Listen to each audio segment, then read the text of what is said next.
Brian, I think you're frozen. You froze, just like the Georgia Bulldogs did in the second half against Alabama. Hey, it's just me. Look at this. Tampa Bay is your American League champion for 2020. Okay, Ta-da! There we go. I was just there giving we them. go. I was giving them live shots of Tampa Bay. So obviously, this is the closers, Brian Smith.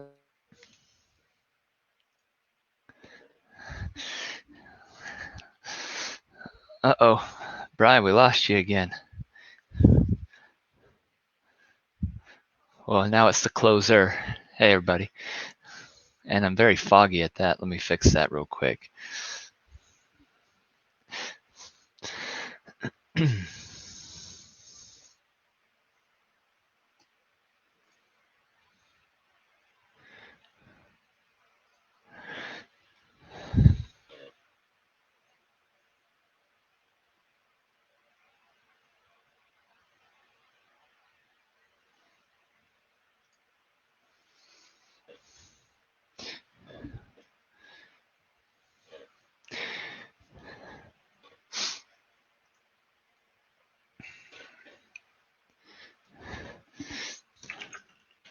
All right, let's try this again. Hi.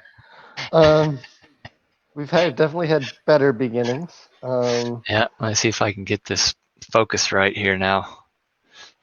It seems like we're kind of emblematic of what's been going on today. Yeah.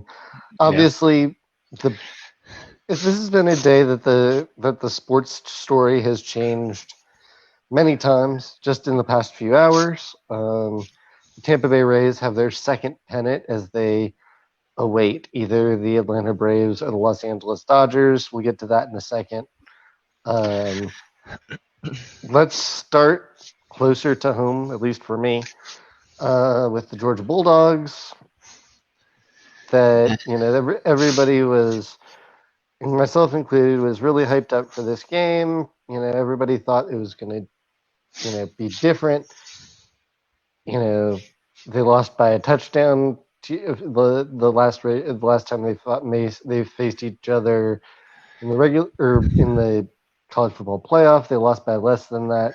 In the college football playoff, they lost by a touchdown in the SEC championship. But 41-24 is your final score, and the Stetson Bennett did not look like it, as far as I can tell. No, not at all. 18 for 40, 269 yards, 2 touchdowns, but he threw 3 interceptions, 2 in the second half on drives that could have gotten him right back into this game. This is your typical Georgia Bulldog in the spotlight kind of game. The first half, hey, we're here. Second half, hey, we're not. And I don't think they're a very disciplined club. I don't think they're as good as they're advertised. I believe that they play in a soft division in the SEC East, and that kind of helps boast their prestige a little bit. But when they get into these big games, that, for lack of a better term, they wet the bed. And so, when it comes to the playoff, they're going to have to win the SEC outright to even be considered in this discussion now. Really, nothing more to say about them. I mean, honestly, I thought we were going to be covering them a lot more because they would have been, what was it, 24-17? So I was thinking, well, we can do a good news, bad news section. Right. Do you want the good news first? You want the bad news first? It's all bad today. Kind of like we were talking about last night. Do you want to have the dream scenario, or do you want to have the nightmare scenario, or in between? We got the absolute nightmare scenario, and that is pretty indicative of who we are as Georgia fans. Yeah, this was definitely a Georgia day in football or in sports. I think, and once again, Saban's dominance over his proteges continues. Really, half of the SEC is his doggone protege. I mean, Tennessee, Ole Miss, Georgia, South Carolina. Everybody's got ties to Nick Saban, Yep. and Saban himself was on the sidelines, which surprised really nobody, I think, once you got into it. really, there's not a whole lot to say. I mean, I think it just feels like, and I mean, this goes to the Braves as well, which we'll get to in a second in greater detail, but it just goes to the eternal optimism of Georgia sports fans that gets stomped on yet again. Oh yeah, and I was so happy coming into today, and I'm still happy. I'm just kind of disappointed in my sports teams, like I usually am, especially with the Braves. But with Georgia, I mean, can't really take them seriously until they beat a legitimate team. In my eyes, they are not a playoff contender. They are just a middle of the road team playing in a whacked out division. I mean, their signature win this year will probably be Florida. They'll win the SEC East, and they'll go to the SEC title game and get smacked by Alabama again. So no need to watch any more football, folks. I already got you covered. Yeah, we've got it all worked out. Season's over. We'll see you in the fall.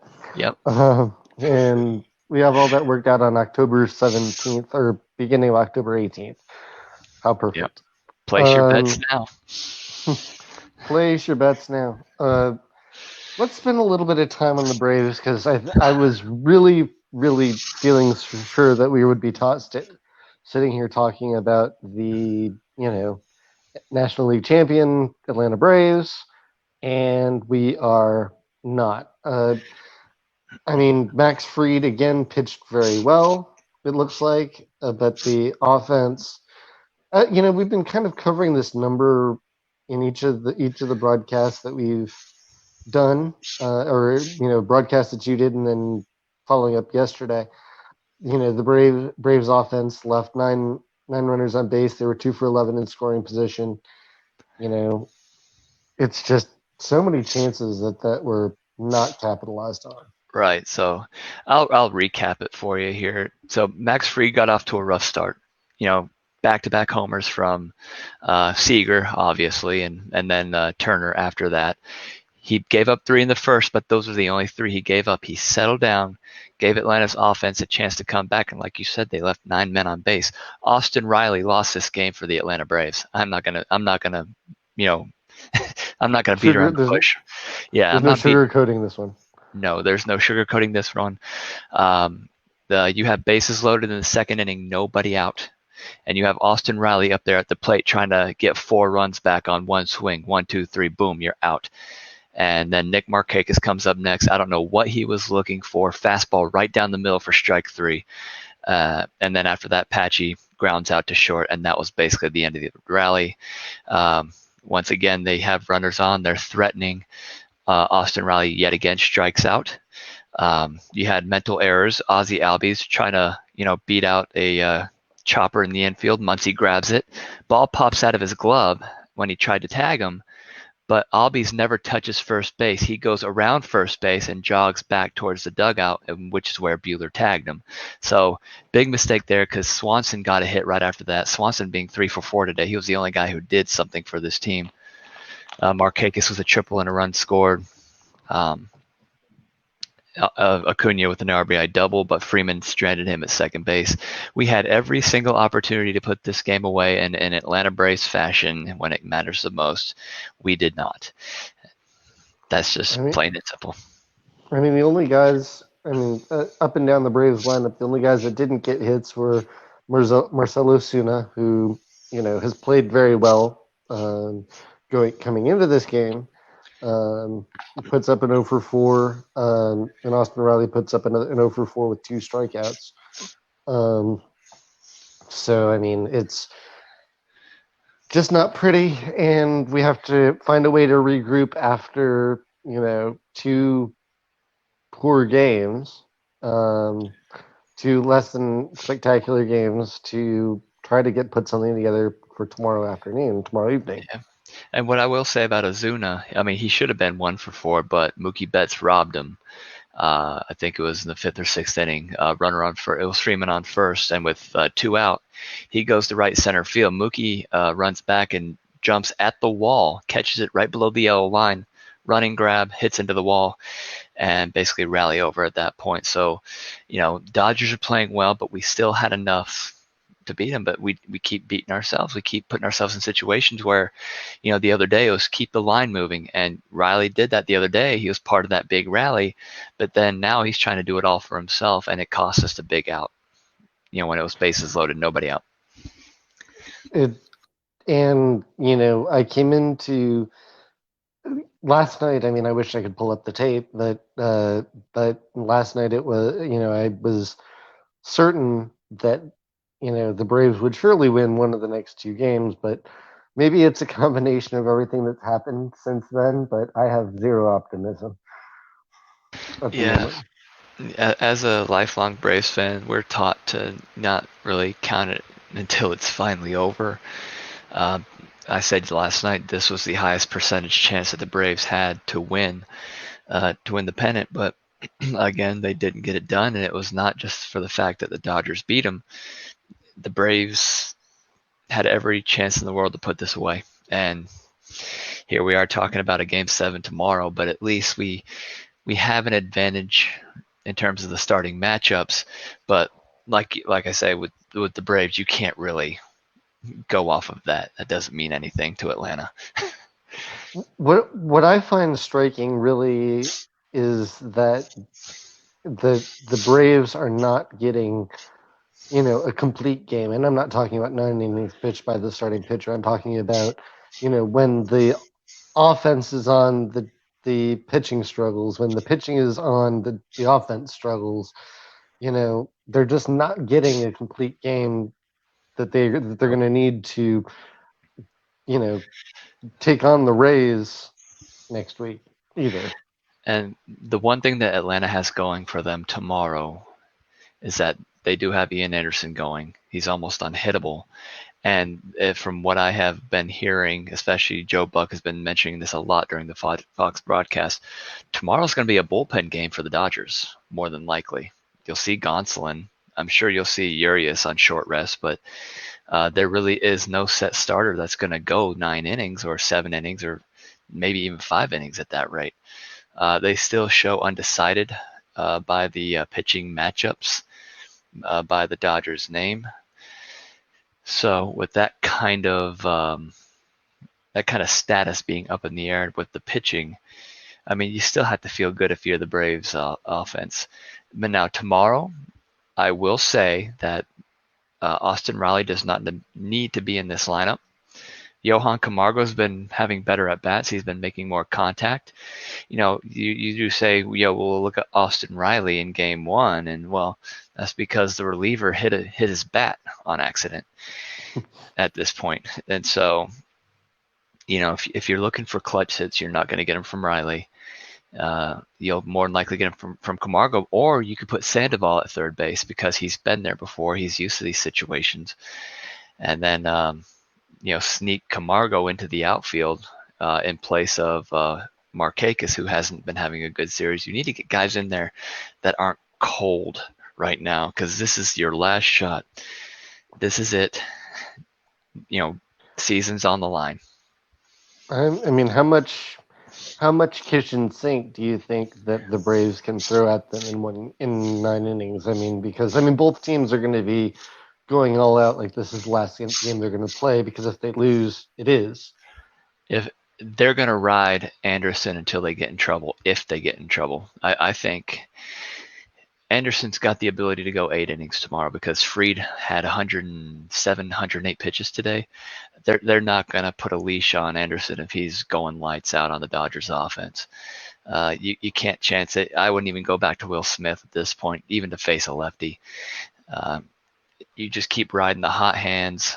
I mean, season's on the line. This is what you play for. And, the Dodgers have already done it twice. I mean, they burned their pitching staff and bullpen by doing it, but they're here. And now they can see if they can navigate their way and steal a Game 7. Atlanta got to do the same thing, and it starts with Anderson. It starts by getting a run in the first inning, honestly, striking first, and Bill relax a little bit. And then after that, may the chips fall where they may. Something that maybe I mean, obviously Bueller's a great pitcher, but it disturbs me a little bit to see a 126 total pitches thrown by the Dodgers, 94 strikes.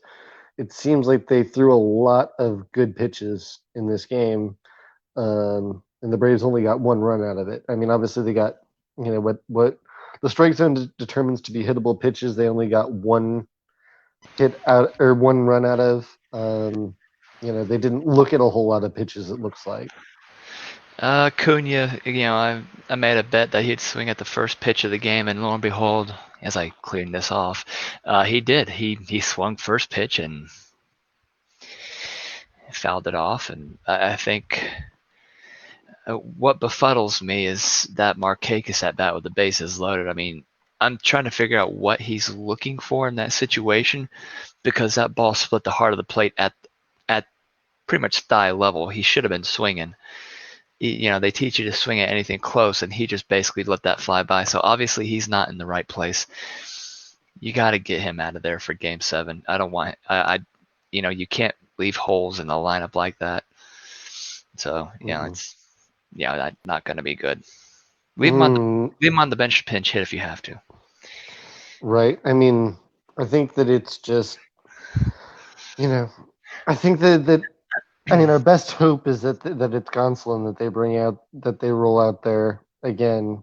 I think that, although I bet that Dave Roberts keeps it as secret as possible, as long as possible, because it's not even like, in in traditional National League baseball, when you post your batting order, your pitcher's at number 9 spot.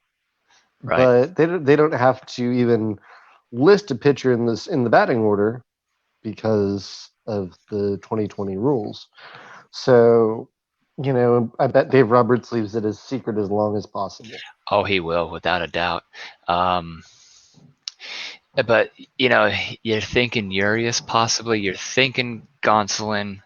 But at this point, as I'm looking it up, I don't think they still have a starter named. Obviously, no,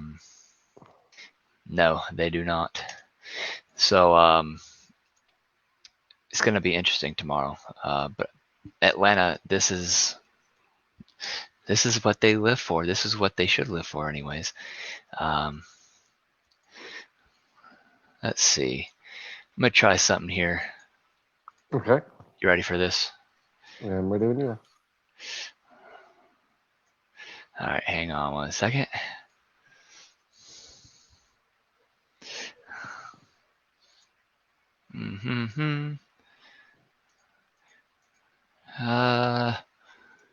Trying to figure something out here. I don't think that worked. Yeah, nothing's working. Not even. Oh, there you go. Yeah. You got yourself a background. Hey, look. This is the impression of the Braves season. Hey, we're up 3-1. No, wait, no. Oh wow. They're gone. Where did they go? Where did they go? They're already back in Atlanta. Yeah, basically, that's where they left the bats tonight. Yeah. Something else, because when I looked things up tonight, the first thing that I saw was a reaction from Dick Vitale, who is a Tampa Bay resident or Tampa Bay area resident, and obviously a huge sports fan of all sports. Dick Vitale says, "Wow, Tampa Bay area, the Rays are AL champs. We have the Stanley Cup. Now we need the Buccaneers to beat the Packers on Sunday." And when you take the Bay out of the area, or out of the conversation, even the Miami Heat were the runners-up for the NBA title. So it's been a big year for Tampa, or for Florida, really. Yeah, and I used to live in Tampa too. They love their lightning down there. I'll tell you that much. But I think Tampa Bay Rays came in a close second. I actually went to a Rays game. Oh, what a crappy ballpark! I'm sorry, Tampa people. That ballpark is horrible. I don't know if you've had a chance to check it out, but I went to the game where Baltimore was supposedly the home team because of the riots in Baltimore. They had to move. The Right, I Tampa remember. Right. And so I bought tickets to it, and the attendance was so bad. I went to the usher, asked them where this was. They said, sit wherever you want. Oh wow. And so I actually sat by the left field foul pole, first row. It was so cool. Oh wow. That's yeah. I mean, that ballpark is terrible. It just is. I mean, obviously, we're not having to be subjected to it. Tampa Bay will be on its way to Arlington Yep. here shortly. Speaking of which, are you heading to Arlington anytime soon? If my friend still wants to go, yeah, I'll support her in her endeavor with the Rays, but I don't think the Braves are going to be there when I get there. The Braves will be headed home by that point. I'll be passing their bus on I-20. You'll be catching them on the way out of town. Um, Oh, is he chopping? No, he's waving by. oh wow, that would be awful. I don't want to I don't want to come across the wrong way. I really hope that we're sitting here talking about a pennant tomorrow, but I hope we were going to be talking about a pennant today. I don't want to wish away the chances, but you know, Well, I've if you're, been yeah, go ahead. I've been a Tigers fan, and then a Braves fan, which has been setting up for a lifetime of unhappiness. Um, And, so and if you're a Braves fan, you should be angry right now. If you're an Atlanta sports fan, you should be angry right now. Especially with 2017, what happened with the Falcons in Super Bowl 51, when then the Bulldogs blowing the second half lead in the national championship game to guess who, Alabama, and then right, SEC title game the next year they had a fourth quarter lead again. What happens? They blow the lead again, and now we're here in this predicament. The same night that Alabama comes back and Georgia blows that second half lead, the Braves go from 3-1. Now we're 3-3. And it wasn't much for the fact that the Dodgers were doing what they were doing. It was the Braves. It seemed like they were kind of coasting in a way. I mean, I don't see any sense of urgency from this team at all. I mean, it's a tale of two offenses. I mean, they scored 3 runs last night, 1 run tonight, after basically knocking the cover off the ball for the last, the first 5 games of the series, or for 4 right, games. Sorry about that. So where did the offense go? It's like the pressure came in to wrap it up, and they folded. And it wouldn't surprise me if they go out tomorrow and LA just hands it to them, because right. now LA's got the momentum, and I think LA is just going to sit there and tear them apart tomorrow. It's just a feeling that I have. I hope I'm wrong, but you know, I mean, I sure we hope you're wrong too. I mean, but yeah, we've been we here haven't before. we haven't been taught anything different. Right, exactly. We have been taught that, the 91 World Series when we were up 3-2, we lost that. We lost the 92 World Series. We had the one bright shining moment in 95 after we lost the 93 NLCS against an out of shape Philadelphia team. But Right, then 96 we're up 2-0 in the World Series. We lose that. 99 we get swept out of the World Series. And then just mediocrity. And then here come the Falcons trying to atone for the Super Bowl 33 loss to Denver, and we're on the doorstep of greatness, and then all of a sudden somehow New England scores 19 points in the fourth quarter while we don't score any, even when right. we had a chance to close the game out, but we still threw the ball late instead of running and kicking the field goal. And what Georgia does, I mean, the list goes on and on and on. And so I really don't have any hope.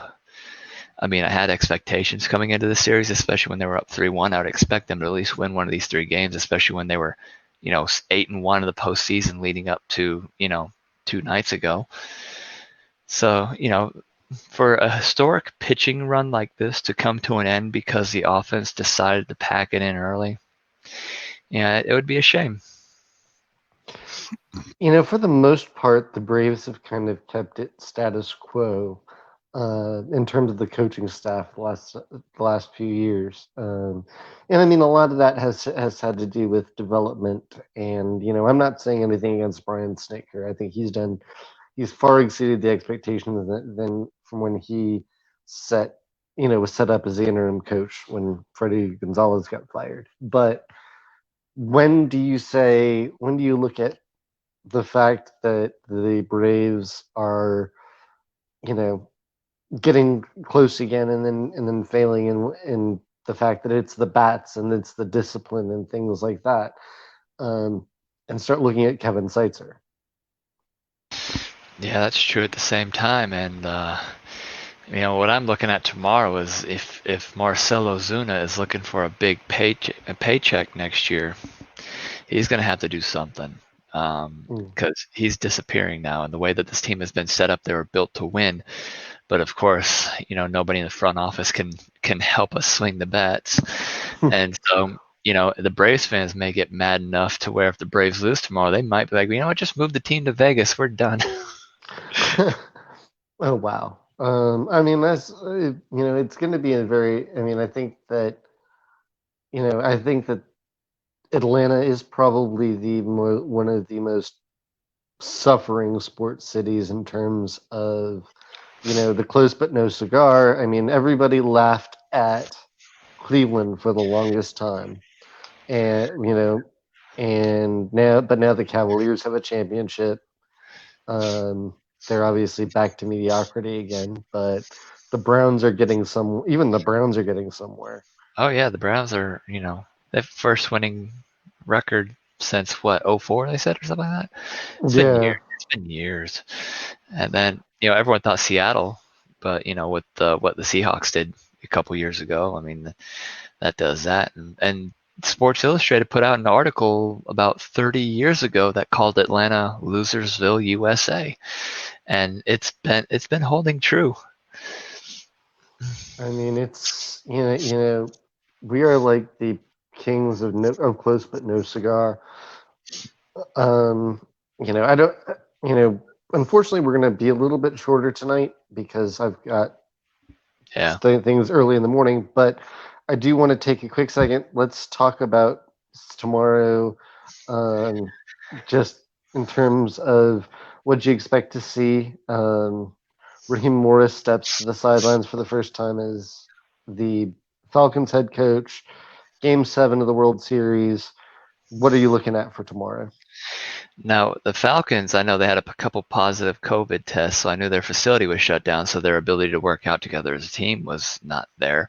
And I think I made the joke a couple days ago that the Vikings should close their facility too, since Atlanta contracted things and Matt Ryan likes to pass things to the opposition recently. You did. Yeah. And so, a new regime and stuff like that, it's going to be hard to gauge how the players are going to react to it. They had a lot of time basically sitting by themselves instead of, kind of in the same room trying to gel into this new regime, however long it's going to be lasting. I think Kirk Cousins is going to tear them apart. I think Kirk Cousins is going to go for about 250 yards and 4 touchdowns in the air. The secondary is banged up for Atlanta, and I don't really have much hope on that front. But in terms of Game 7, this could be a blowout either way. I mean, when we think about who's going to be throwing in Game 1 for the Dodgers, pressure is going to be on from the get-go because they're not the front-tier guys like Buehler or Kershaw. So Atlanta has the offense that can put up 7, 8 runs in a game, and they could start real early tomorrow, get the pressure off of Anderson. But something tells me that they're going to somehow mess this up again, and the Dodgers are going to grab a quick early lead, and they're not going to let it go. I mean, if you took the first inning out of the picture tonight, the Braves were great. The Braves. I mean, it would be if you took it out, we'd still be playing because it would be 0-0 and we'd still be at it. Oh no, Well, maybe not. Maybe not. it'd be 1-0. Oh, that's a good point. Yeah. So I take that back. Yeah, it would be 1-0, and we'd be talking World Series. Yeah. Um, you know, Yep. Well, but if Melanson got the 3 outs, though, right. That's all, and that's always a challenge. always the Uh, variables. but the Falcon or the I'm sorry, the Braves' first innings have not been good in this series. I mean, they got creamed in the 15-3 game. They got creamed. Um, Yep. and they're just, it's not. I mean, the 15-3 game, that game was over before it started Oh yeah. for Atlanta.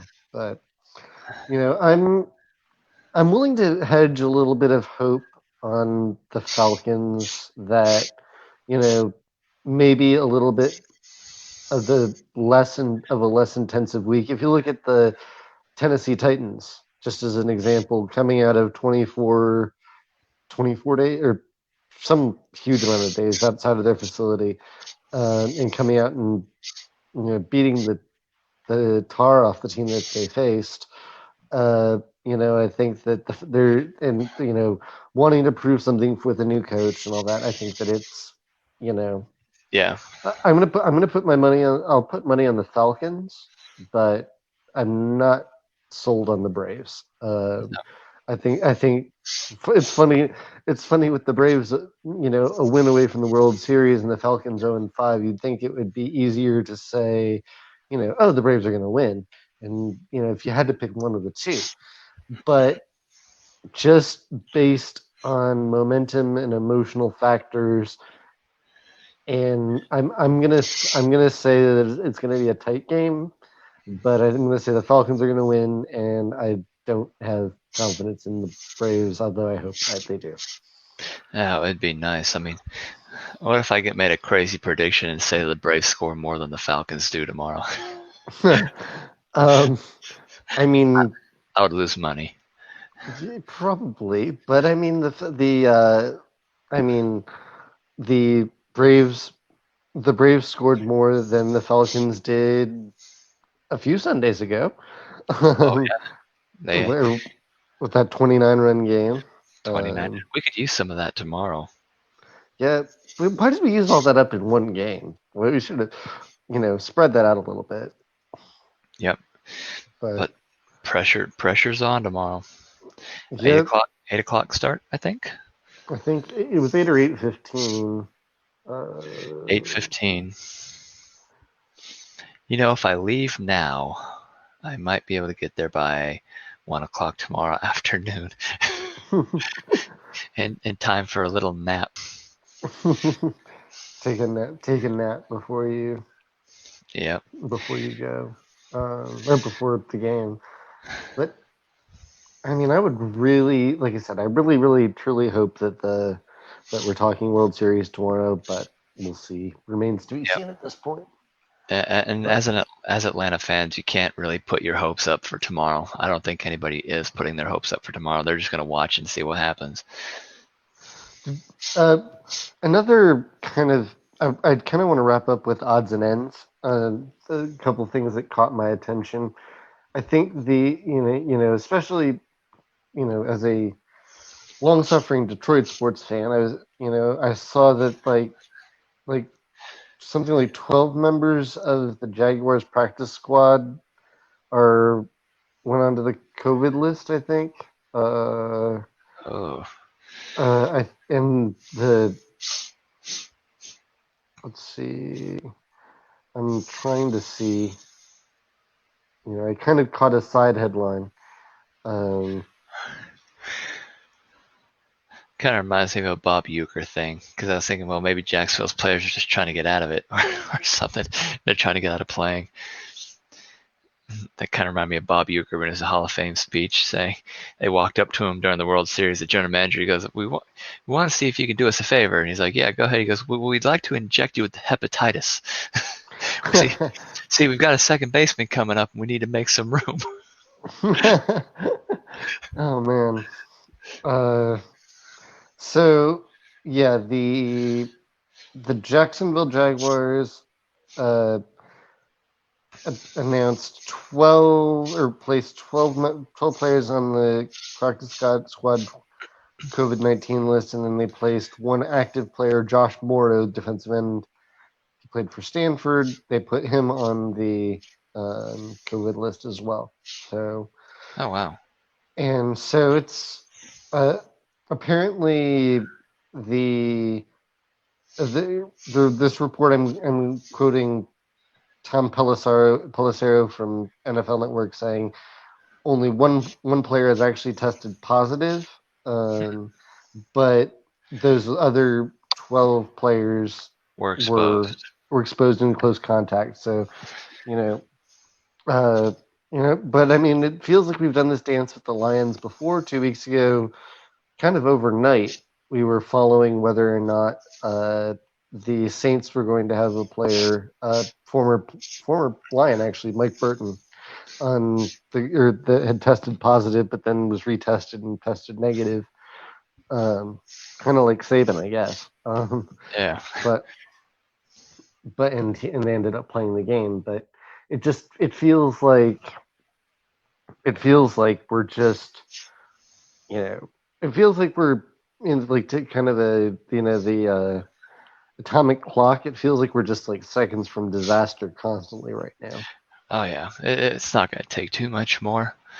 Oh, and by the way, the World Series schedule is set. I Interesting. guess. I mean, because I mean, at this point, they know that tomorrow's game will be the last game of the LCS, no matter what. So basically, it starts Tuesday.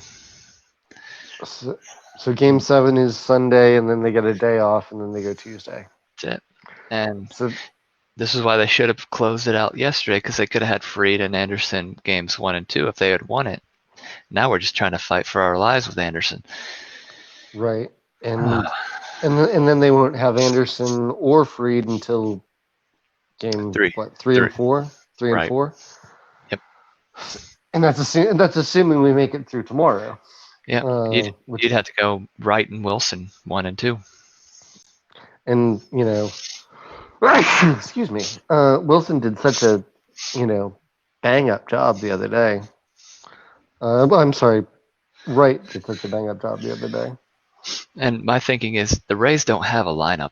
They basically got here on pitching. I mean, they were really one of the middle of the road offenses in the league. So if the Braves can get past the Dodgers offense and somehow win Game 7, I think they have the early edge in the World Series. I think whoever wins tomorrow is going to win the World Series. Because I don't think Tampa has enough offensively to keep pace with either Atlanta or LA. I can see that. I think that they've made their money on pitching. It seems like every bat they've had, they've sent away. I feel like Evan Longoria. Is it just me or did Evan Longoria's star fade really really fast? Oh, his career died by the Bay, big time. So it's hard to tell what's going to happen tomorrow. I'm really hesitant to predict that the Braves are going to win because I felt so confident about it yesterday. Yeah. But we'll try again. We'll hopefully have a pennant clinching show for you tomorrow when we meet again. But I'll buy a confetti cannon and bust it live. that sounds good. Any other final thoughts for you?